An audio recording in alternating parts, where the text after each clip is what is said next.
Aloha anglers, Creaky Tiki here with some talk about rods and reels you might want to use when throwing jigs and bombs for Wahoo.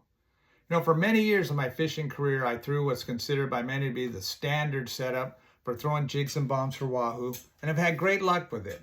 And that's a rod about 7 feet long, rated for 40 to 60 pound line. This one happens to be a Super Seeker 6470H, rated 40 to 60. Also has a nice Wahoo right there on top of the blank to remind me it's one of my favorites. And this one's paired up to an accurate Dauntless 600 narrow, half filled with 65 pound braid, topped off with a whole bunch of 50 pound mono.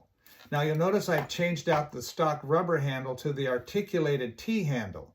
That articulated T handle has a much better angle for me for cranking fast, and also gives me, I feel, much more leverage for when that fish hits to just keep turning the handle and winding through that strike like you got to do with Wahoo.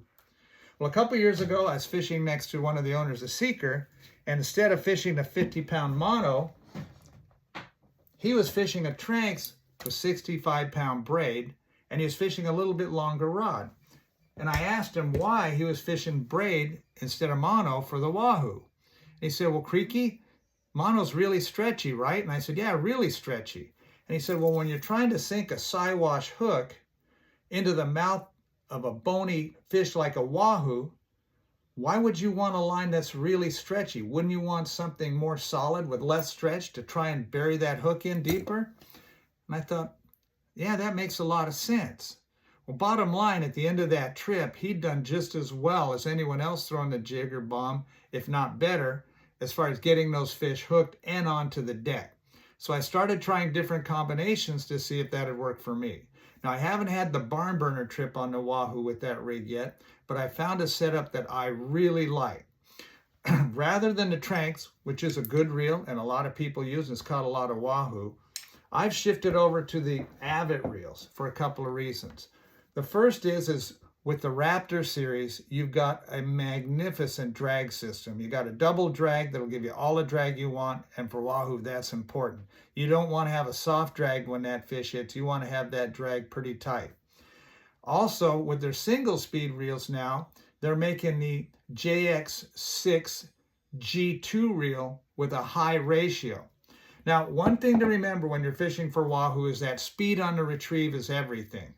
Most of the Wahoo reels I've used in the past were 2-speed because the 2-speed reel had a higher ratio in the high gear than a single speed had on its reel. So you get more line per turn.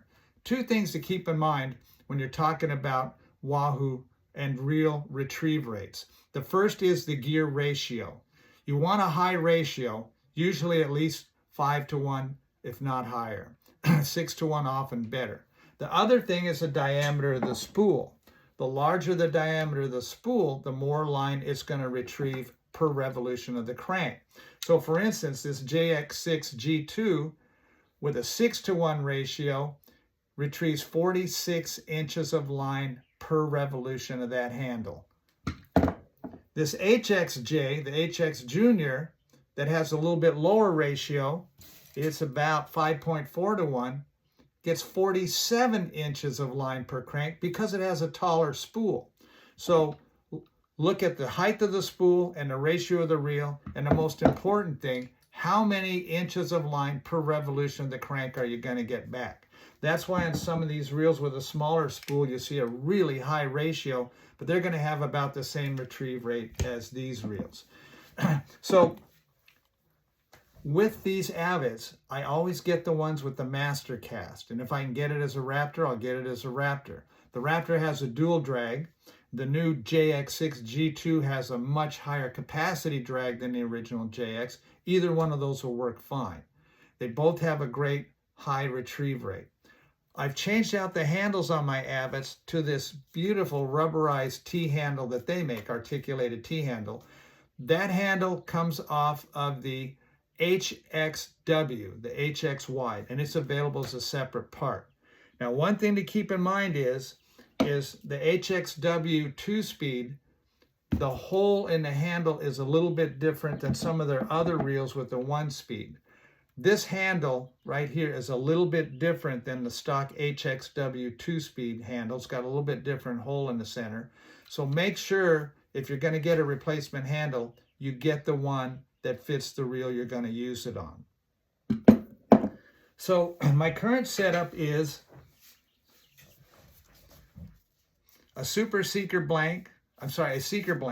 This blank is a CJB 850H. Composite jig and bait, 850, 8.5 feet long H.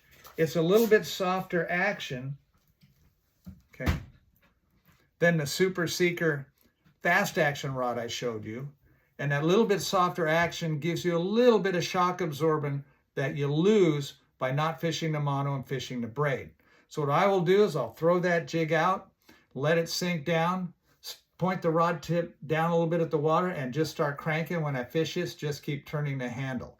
Now, once that fish hits, I fish this rod similar to a slow pitch rod. And that is, instead of lifting and dropping, just pointing the rod a little bit at the water, putting some bend in it, and keeping a bend in the rod, and really catching the fish with the reel more than you are with the rod. If you'll notice, a lot of the really experienced long-range fishermen, when they hook a Wahoo, that rod's tucked under their arm, they got a little bit of bow in it, and they're just turning the handle, turning the handle, turning the handle. You don't see them pumping and dropping. The danger with pumping and dropping on a Wahoo is if you drop too quick and take the pressure out of that line, that Wahoo can spit that jig in an instant. Oftentimes that Wahoo is just hanging onto that jig and it's not really hooked yet. You want to make sure that you always keep pressure on it. And that means if you are fishing a 2-speed reel, for Wahoo, you fish it like a 1-speed reel. You fish it in high, you don't even think about that low speed. If you take your hand off that handle while a fish is on to shift it into low, or shift it from low back to high, there's a really good chance that fish is going to spit that jig and it's gone. And Wahoo bites just don't happen often enough to let that happen. So remember, if you are using a 2-speed reel on Wahoo, high gear, don't even think about low. Keep turning the handle. Don't change gears. Don't worry, you'll get that fish in. Just keep the pressure on and keep turning that handle when you can. So we got a couple of trips this year where I'm really going to put this to the test. Last year, had really good luck with it. It's just an option for you. Again, there's nothing wrong with fishing the mono setup on the 7-foot rod, but if you want to try something a little bit different, find a reel with cast control. Find a reel with good drag and a good retrieve ratio. Put it on a little bit longer, softer rod, and let's see what you can do. Now, by the way, remember, when you're fishing that jig for Wahoo, it's not important to get the first jig in the water way back behind the boat. Those Wahoo are going to be swarming all around the boat. If you get your jig in right away and end up on the surface way back in the wake, you may get bit, but you probably got a better chance of getting bit if you're somewhere closer to the boat and down at an angle. Most of the long-range skippers are going to tell you that the most important thing with the jig on the Wahoo is having some angle in the retrieve. You'll see as many Wahoo caught off the bow sometimes as you will off the stern. Guys up there throwing off, letting it sink, getting some angle in it, 30 to 45 degrees, cranking it back. I make sure I put in enough cast control when I'm using these reels that I don't get a backlash. You don't have to cast a country mile to catch a Wahoo. Again, it's get the jig out away from the boat, down at an angle, and retrieve with full speed. You're never going to crank faster than a Wahoo. The worst thing that can happen to you with these Wahoo is to make your first cast, end up with a backlash. You can't get it out. By the time you get the backlash out, the bite is over. Wahoo bites are generally kind of a run and gun proposition. Every once in a blue moon you run into a school, but that's really rare. It's most often a jig strike. If you're lucky, a couple of bomb and a troll jig strike, a couple of bomb and cast jig strikes, maybe a bait fish or 2 or 3. But if you get several bites on a Wahoo stop, it's a good thing. If the boat gets several bites, more often than not, it's just a couple of fish and then you're off to the next one. It's run and gun. Troll fish, couple of fish, go. Troll fish, maybe that's all a fish, go again. So you don't want to miss out on that initial bite on that stop when fishing Wahoo. And that's why I like a reel with cast control, to make sure you don't end up backlashing and missing that chance at that bite on those fabulous fish. Well, that's about it on the tackle. A little bit later on, we'll talk a little bit more on techniques on a different video. Hope you're having a great fishing day. I hope we see you out in the water. Until then, much aloha.